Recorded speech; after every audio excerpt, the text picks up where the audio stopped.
3, 2, 1, let's go!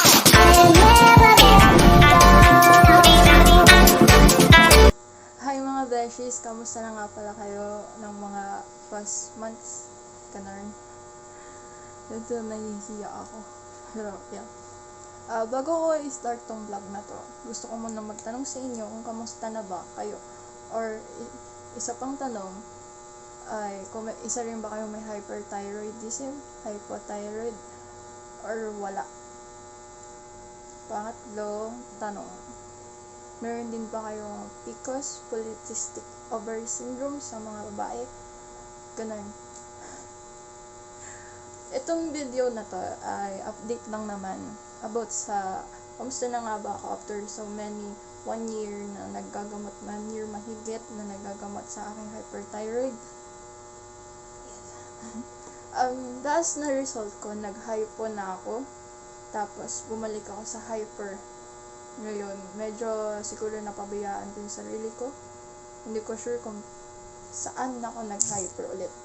Parang pakiramdam ko nag-hyper ako, nag-back to zero. Kasi nasa hypo na ako, hypo. Yung sakit kasi natin, hindi pwedeng sumobra, hindi pwedeng magkulang, dapat tama lang. Parang relasyon siya. Ngayon, tingnan niyo yung update sa leg ko. Medyo halata siya kasi nag-hyper na.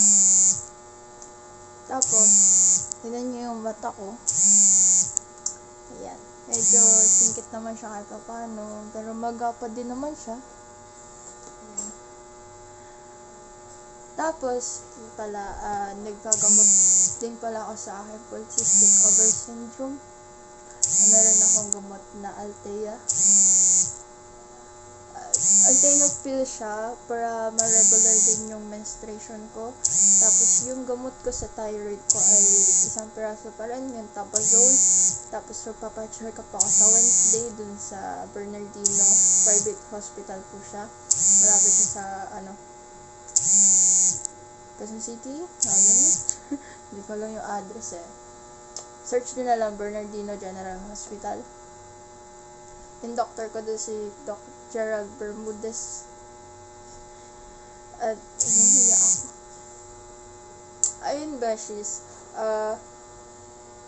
ano nga ba yung nararamdaman ko? Ngayong nag-hyper na naman ako compare sa hypo. Ngayong nag-hypo ako, wala akong nararamdaman masyado na palpitation. Kalmado lang. Walang panginginig. As in, wala. Parang normal.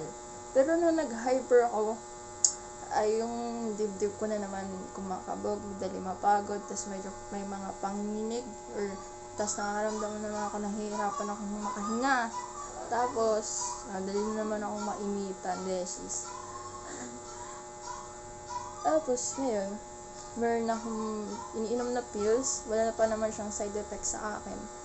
Pero nung ininom ko yun dati, nung bago ako magkaroon ng hyperthyroid, kasi PCOS lang yung problem ko before. Bago ako magkaroon ng hyperthyroid, nangayat naman ako noon. Ngayon, hindi pa ako pumapayat. Kasi, diba, nung nagkaroon ako ng hyperthyroid, nagsa weight lang ako ng 50 kilo. Ngayon, nasa 63 kilo na ako.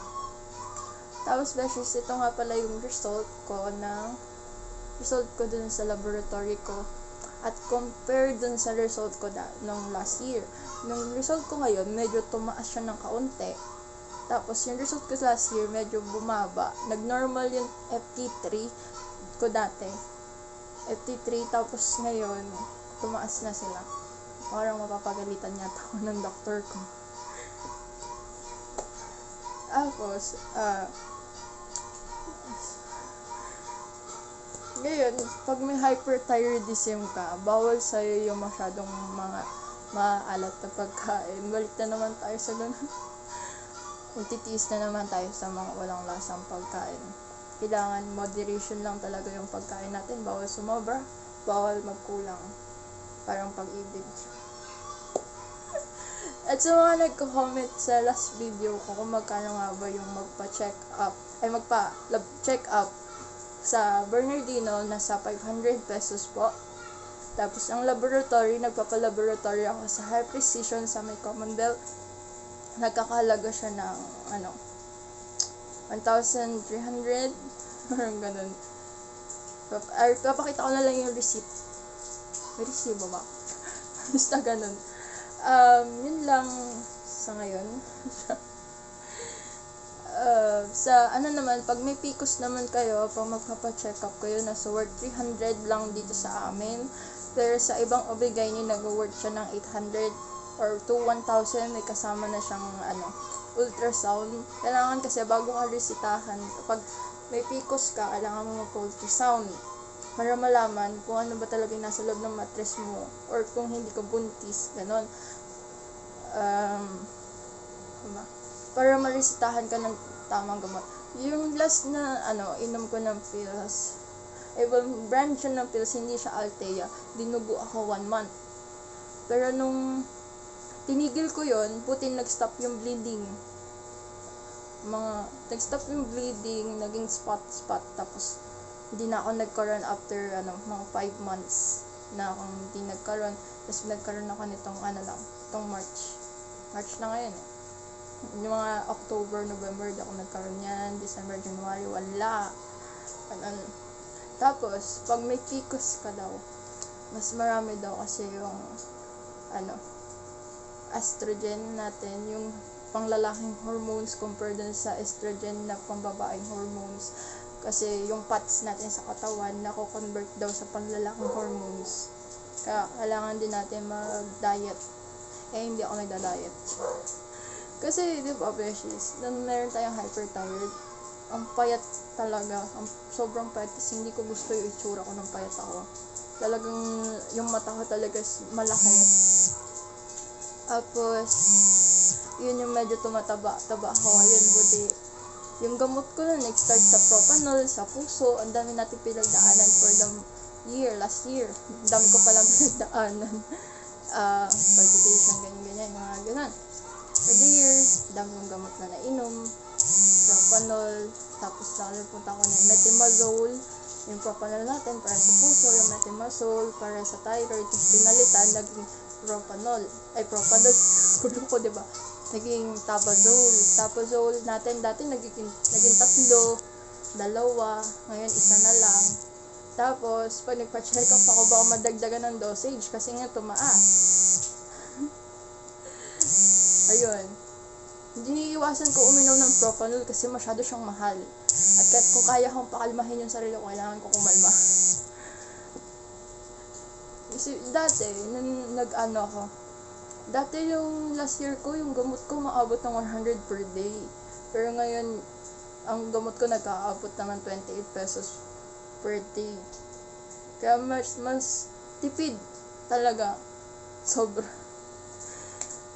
Pero dahil nagpapalpitate naman tayo, pag sinabi na naman natin sa doktor ko, nagpapalpitate po ako, Dok, resetahan na naman ako ng propanol. Kaya, kung may sakit kayo, huwag kayo masyadong mag-iisip, mag-i-stress, dapat chill. At ano pa ba? Isipin nyo lang normal kayo, ganun. Kayo nai-stress. Kasi pag the more na nai-stress kayo, the more nyo na inaano yung sakit. May sakit ako, dapat positive lang. Ayun. Yun lang, beshies. See you next week. Sana may natutunan kayo sa chismisan natin saglit. And don't forget to subscribe and click the bell button below para ma-notify kayo sa lahat ng aking mga videos. Bye. Sayonara. Ay, teka. Kalimutan ba ako? Bye.